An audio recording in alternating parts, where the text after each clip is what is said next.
조인섭 변호사의 상담소.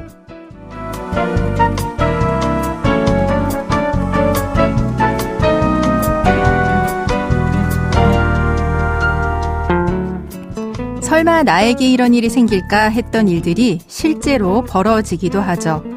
법 없이 살 줄 알았는데 이런 법이 어딨냐 싶고, 법대로 하라는데 무슨 법이 이렇게 어렵냐 싶을 때 이곳이 조금이나마 도움이 된다면 좋겠습니다.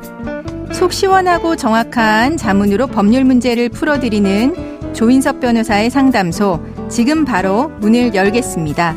저는 조인섭입니다.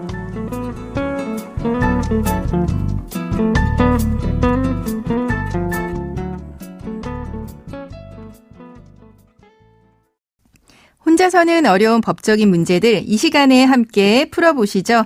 당신을 위한 로하우스 조담소, 신진희 변호사와 함께합니다. 안녕하세요. 네, 안녕하세요. 법무법인 신세계로의 신진희 변호사입니다.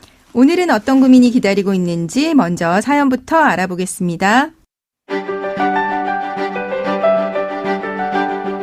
저한테는 두 딸이 있습니다. 첫째는 올해 초등학교에 입학했고 둘째는 유치원생입니다. 결혼 생활 10년 동안 남편은 거의 일을 하지 않았습니다. 사업을 한다면서 주로 집에서 술만 마셨죠. 남편은 술에 취하면 저와 아이들에게 폭언을 일삼았습니다.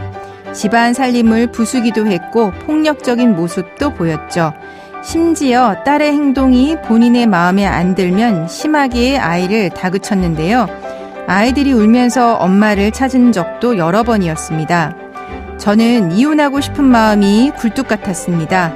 다만 아이들이 어려서 쉽게 결정을 못 내리고 있었는데요. 어느 날 또다시 남편이 폭언과 폭력을 했고 저는 경찰에 신고해서 아이들과 쉼터로 갔습니다. 그리고 이혼 소송을 제기했죠. 남편은 이혼은 절대 할 수 없다고 했습니다. 저와 아이들이 돌아오길 바란다면서 하루빨리 아이들과의 면접 교섭을 원한다고 호소했는데요. 그러나 아이들은 면접 교섭권 이야기를 꺼내면 울면서 아빠가 보고 싶지 않다고 합니다.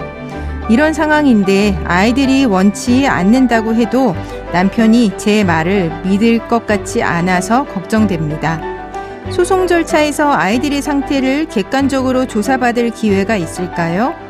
법원에서 아이들이 면접 교섭하는 상황을 보시는 경우도 있나요?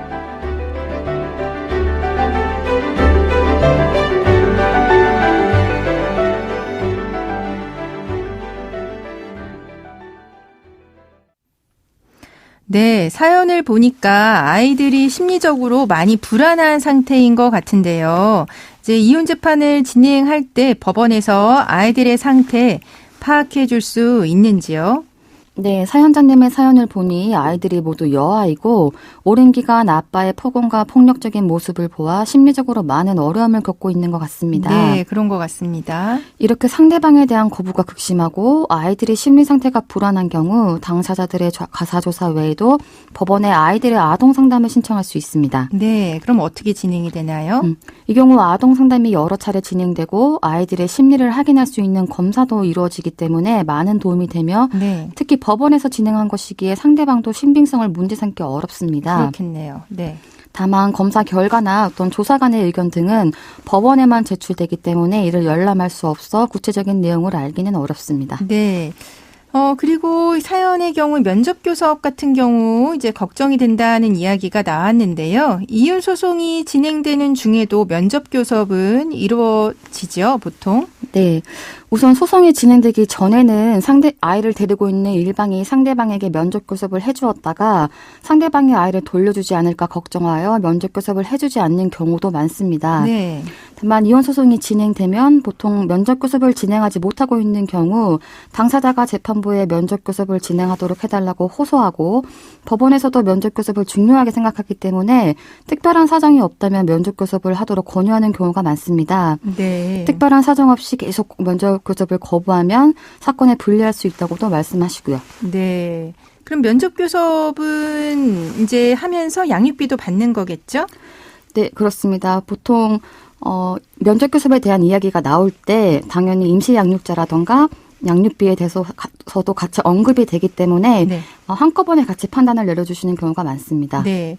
그러면 이제 사연자분은 아이들이 아빠를 만나는 거를 걱정하는데 아이들이 아빠와 면접 교섭하는 거를 판사님이 보시고 좀 참작하실 수도 있을까요? 네, 면접 교섭에 있어 이제 양육권자와 비양육권자의 의견 대립이 심할 때는 당사자들이 법원에 시범 면접 교섭을 절차를 신청할 수 있습니다. 네. 이는 말 그대로 법원의 도움을 받아 시범적으로 면접 교섭을 시행하고 이를 조사관이나 재판부에서 관찰하는 것입니다. 네. 다만 판사님께서 관찰하시는 경우 같은 공간에서 이거를 관찰하는 것이 아니라 상대방은 볼 수 없는 다른 방에서 그 과정을 지켜보십니다. 네, 그러니까 유리창이죠. 네, 맞습니다. 네. 그리고 이런 시범 면접 교섭의 경우 보통 면접 교섭을 도와주시는 상담사라던가 조사관이 있어서 아이들이 면접 교섭에 적응할 수 있도록 분위기를 환기시켜주는 한편 네. 아이들이 점차적으로 면접 교섭에 잘 적응하는지를 지켜보시기도 합니다. 실제 면접 교섭 진행 과정을 보는 것이기에 서면으로 주장하는 것보다 더욱 생생하여 도움이 될 수 있으나 막상 사연자님이 생각하신 것과 다르게 아이들이 반응하는 경우도 있습니다. 그리고 이제 아이들을 법원에 데리고 오는 거를 좀 걱정하시는 경우도 있는데 이제 면접 교섭 이런 거 법원에서 진행되는 경우는 약간 어린이집처럼 꾸며놓은 아이들을 맞춘 공간에서 진행이 되는 거죠? 네, 그렇습니다. 면접 교섭을 따로 하는 방이 있고 그 네. 안에 장난감도 있고 아이들이 조금 더 적응할 수 있도록 그 방을 만들어 두었습니다. 네. 그러면 이렇게 면접 교섭 생각했던 거랑 좀 다르게 진행되는 거 실제로 진행했던 사건에서 그런 일도 있었나요? 네, 실제 제가 진행하였던 사건에서 시범 면접 교섭을 시행하였는데 아이들이 무서워한다는 상대방 주장과 달리 이제 저희 의뢰인과 아이들이 처음에는 잠시 서먹하다가 점차 분위기가 나아져서 원만하게 면접 교섭까지 이루어졌던 경우가 있습니다. 네, 네. 네, 이런 경우도 사실 아이들이 막상 당사자에게 하는 말과 또 엄마 아빠를 만났을 때 하는 행동이 좀 다를 수가 있기 때문에 네. 사연자님도 이런 절차에 대해서는 인지하시되 신청 여부는 신중하게 판단하셔야 할 것 같습니다. 네. 특히 이제 어린아이들일수록 부모가 이제 이혼하게 되면 그 상황을 알죠.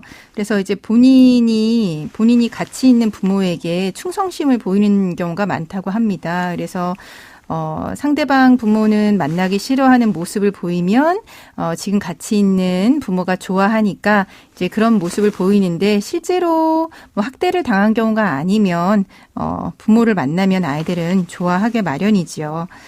네. 그러면은 또 이 사연 같은 경우 그 부분이 있어요. 경찰에 신고해서 쉼터에 계셨다라고 하는 부분이 있는데 이제 가정폭력이 있었다라고 하는 이야기도 있고요. 그럼 이런 상황에서 사연자분은 본인과 아이들을 위해서 어떤 거를 준비하셔야 될까요?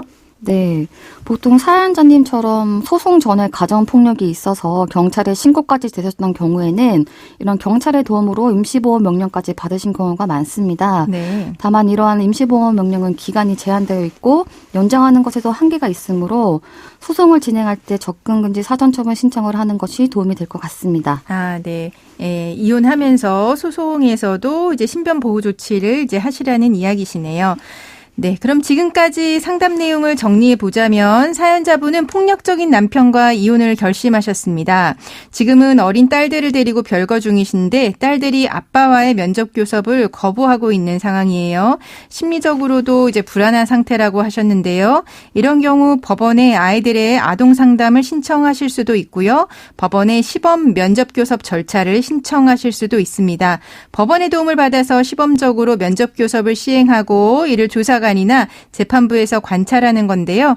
신청 여부는 신중하게 판단하셔야 된다는 조언도 드렸습니다. 네, 감사합니다. 지금까지 신진희 변호사와 함께했습니다. 네, 감사합니다.